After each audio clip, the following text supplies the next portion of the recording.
Hi friends, welcome to our channel. మనం ఇప్పుడు పేదవాని యొక్క ధర్మం అనే స్టోరీని చెప్పుకుందాము. అనగనగా రాము అనే పేద రైతు ఉండేవాడు. అతనికి అంత పెద్దగా ఏమీ లేకపోయినా కాస్త భూభాగం ఉండేది. అతను ఏమి పండించాలన్నా ఆ కాస్త భూభాగంలోనే పండించేవాడు. రాము చాలా దయగలవాడు. అతను సాధారణంగా దగ్గరలో ఉన్న గుడికి వెళ్ళి తనకు ఉన్నంతలో భగవంతునికి కానుకలు సమర్పించేవాడు. ఒకసారి అతను 2 అరటి పళ్లను తీసుకుని గుడికి వెళ్ళాడు. అతను గుడిలోకి ప్రవేశిస్తుండగా ఒక సన్యాసి అతన్ని ఆపి అతనితో ఈ విధంగా అన్నాడు, నాకు చాలా ఆకలిగా ఉన్నది, మీ దగ్గర ఏమైనా తినటానికి ఉంటే ఇవ్వండి అని అడిగాడు. రాము మాత్రం ఆలోచించకుండా ఆ 2 అరటి పళ్లను అతనికి ఇచ్చేశాడు.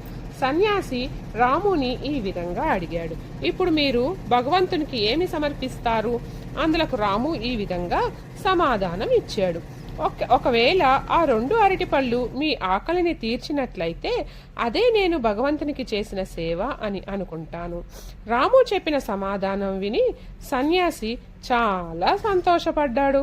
అతని నిజాయితీకి, దయార్ద్ర హృదయానికి సంతోషపడుతూ అతనిపై ఎన్నో వరాలను కురిపించాడు. అతన్ని అత్యంత ధనికునిగా అనుగ్రహించాడు.